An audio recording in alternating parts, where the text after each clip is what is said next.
Assalamualaikum warahmatullahi wabarakatuh. Selamat siang anak-anak. Baik, selanjutnya untuk hari ini kita akan membahas mengenai materi sistem komputer minimal.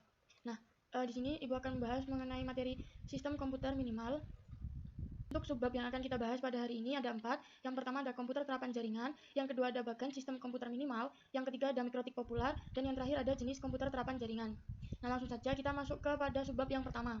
Subbab yang pertama yang akan kita bahas di sini mengenai komputer terapan jaringan.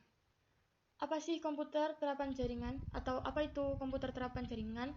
Nah, jika diartikan, maka dapat diartikan sebagai komputer adalah alat yang dipakai untuk mengelola data menurut prosedur yang telah dirumuskan. Sedangkan untuk arti dari kata terapan sendiri, atau bisa dibilang ilmu terapan, adalah penerapan pengetahuan dari satu atau lebih bidang-bidang, seperti matematika, fisika, atau ilmu alam, ilmu kimia, atau ilmu biologi untuk penyelesaian masalah praktis yang langsung memengaruhi kehidupan kita sehari-hari. Nah, dari arti dari kata komputer dan juga terapan, di sini bisa kita simpulkan untuk pengertian dari komputer terapan jaringan itu merupakan penerapan dari sebuah ilmu komputer dan jaringan yang digunakan untuk penyelesaian masalah praktis yang langsung mempengaruhi dan dipakai dalam kehidupan sehari-hari. Contohnya ada komputer yang digunakan untuk mengontrol peralatan listrik di rumah, sehingga peralatan-peralatan listrik di rumah, misalnya lampu, dapat menyala dan mati secara otomatis. Atau dapat kita artikan, komputer terapan jaringan adalah sekelompok komputer rekayasa dalam bentuk terapan yang saling berhubungan antara satu dengan lainnya menggunakan protokol komunikasi melalui media, sehingga dapat saling berbagi informasi, program-program, penggunaan bersama perangkat keras dengan tujuan untuk membawa informasi secara cepat dan tepat dari sisi pengirim atau transmitter menuju ke sisi penerima atau receiver. Nah, itu tadi pembahasan mengenai subbab yang pertama. Selanjutnya kita masuk ke subbab yang kedua, yaitu bagan sistem komputer minimal. Nah, bisa teman-teman lihat di sini sudah ada bagan dari sistem komputer minimal. Di sini sudah ada beberapa bagian-bagian atau fungsi-fungsi dan serta alur dari perjalanan bagan sistem komputer minimal, mulai dari input device hingga terproses di dalam alur di dalamnya yang akan menghasilkan sebuah output device. Nah, langsung saja pada bagian-bagian di dalam bagan tadi ada 8 bagian ya, ada input device, I/O port, CPU, memori, data bus, address bus, control bus, dan output device. Nah, langsung saja pada bagian yang pertama ada input device. Input device sendiri adalah perangkat keras komputer yang berfungsi untuk memasukkan data ke dalam memori komputer seperti keyboard, mouse, joystick, dan lain-lain. Selanjutnya, setelah dari input device akan masuk ke dalam I/O port atau input output port. Merupakan sebuah bagian yang digunakan untuk menerima ataupun mengirim data keluar sistem. Peralatan input dan output di atas terhubung melalui port ini. Kemudian dilanjut ke CPU atau Central Processor Unit. Merupakan perangkat utama komputer yang mengelola seluruh aktivitas komputer itu sendiri. Prosesor itu terdiri dari dua bagian utama, yaitu CU atau Control Unit dan ALU atau Arithmetic Logic Unit. Selanjutnya, setelah dari CPU masuk ke dalam bagian memori. Memori sendiri adalah media penyimpanan data pada komputer.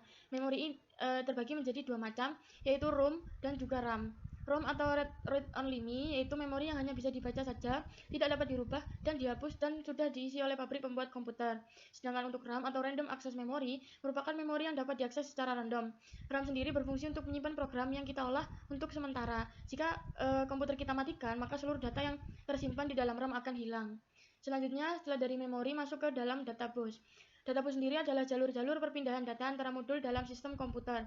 Karena pada suatu saat tertentu, masing-masing saluran hanya dapat membawa satu bit data. Maka jumlah salurannya menentukan jumlah bit yang dapat ditransfer pada suatu saat. Lebar data bus ini menentukan kinerja sistem secara keseluruhan. Sifatnya bidireksional, artinya di mana CPU dapat membaca dan menerima data melalui data bus ini. Data bus sendiri biasanya terdiri atas 8, 16, 32, atau 64 jalur paralel. Setelah dari data bus masuk ke dalam address bus, di mana address bus sendiri digunakan untuk menandakan lokasi sumber maupun tujuan pada proses transfer data. Pada jalur ini, CPU akan mengirimkan alat memori yang akan ditulis atau dibaca. Address bus biasanya terdiri atas 16, 20, 24, atau 32 jalur paralel. Control bus sendiri digunakan untuk mengontrol penggunaan serta akses ke data bus dan address bus, terdiri atas 4-10 jalur paralel.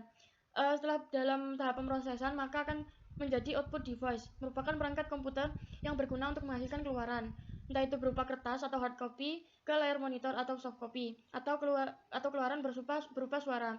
Contohnya ada printer, speaker, plotter, monitor, dan banyak yang lainnya. Nah, lanjut kita masuk ke subbab yang ketiga, yaitu mikrotik populer.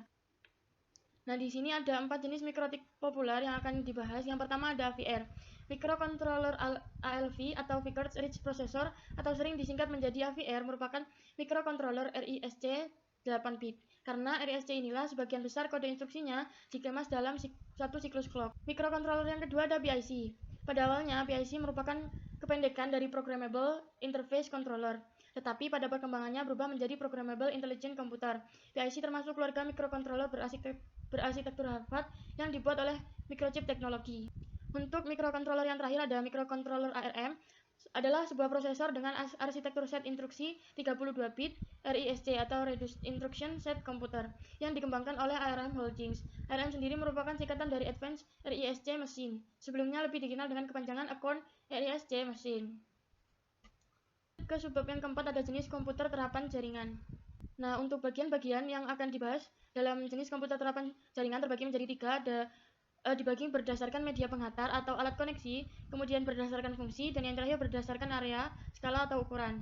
Nah, untuk yang pertama dibagi berdasarkan media penghantar atau alat koneksinya. Di sini dibagi menjadi 2 macam, yaitu jaringan nirkabel dan juga jaringan berkabel. Yang pertama, jaringan nirkabel atau Wi-Fi merupakan wireless network, adalah jaringan tanpa kabel yang menggunakan media penghantar gelombang radio atau cahaya infrared. Frekuensi yang digunakan pada radio untuk jaringan komputer biasanya menggunakan frekuensi tinggi, yaitu 2,4 GHz dan 5,8 GHz. Untuk kelebihannya ada yang pertama, pemeliharaannya tergolong murah, kemudian pembangunannya cepat, akses internet cepat, ramah lingkungan, memungkinkan menjangkau tempat yang sulit atau terpencil. Sedangkan untuk kekurangannya, biaya perawatannya mahal, delay sangat besar, keamanan data, kemudian rentan terhadap noise, kesulitan karena masalah propagasi radio. Kedua, ada jaringan berkabel atau wired network. Wired network sendiri adalah jaringan komputer yang menggunakan kabel sebagai media penghantarnya. Untuk kelebihan dari jaringan berkabel ini, yang pertama ada tidak rentan terhadap penyadapan data. Yang kedua ada kecepatan yang dikutip dalam Mbps. Untuk kekurangannya, atenuasi meningkat pada frekuensi tinggi. Pada frekuensi tinggi, keseimbangannya akan menurun. Selanjutnya dibagi berdasarkan fungsi. Pada pembagian berdasarkan fungsi terdapat 3 macam, ada client server, peer-to-peer, dan juga hybrid network. Client server sendiri adalah jaringan komputer yang salah satu atau lebih komputer difungsikan sebagai server atau induk bagi komputer lain. Kemudian yang kedua ada peer-to-peer. Peer-to-peer sendiri adalah jaringan komputer di mana setiap komputer bisa menjadi server sekaligus menjadi klien. Setiap komputer dapat menerima dan memberikan akses dari atau ke komputer lain. Untuk yang terakhir ada hybrid network. Hybrid network adalah network yang dibentuk dari berbagai topologi dan teknologi. Sebuah hybrid network memungkinkan sebagai contoh diakibatkan oleh sebuah pengambilan alihan suatu perusahaan, sehingga ketika digabungkan maka teknologi yang berada tersebut harus digabungkan dalam satu network tunggal. Sebuah hybrid network memiliki karakteristik dan topologi yang terdapat dalam jaringan tersebut. Untuk yang terakhir, pembagian berdasarkan area, skala, atau urutan. Di sini terbagi menjadi 4 macam, ada LAN, MAN, WAN, dan juga internet.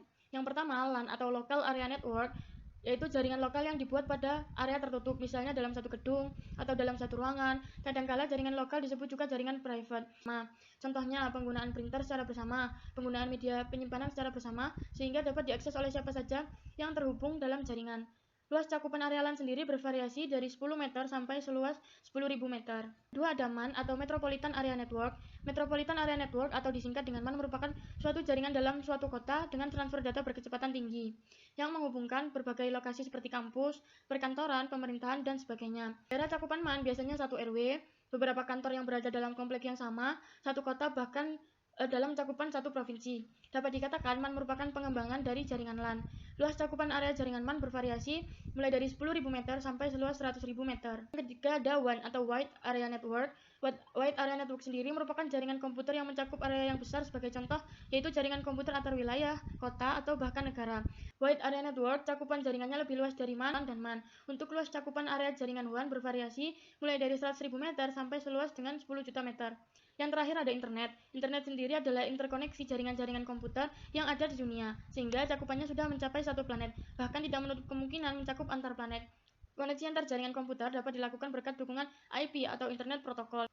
Baik, itu saja materi mengenai sistem komputer minimal yang dapat Ibu sampaikan pada pertemuan kali ini. Sebelumnya, mohon maaf bila terdapat kesalahan dalam penyampaian. Terima kasih. Wassalamualaikum warahmatullahi wabarakatuh.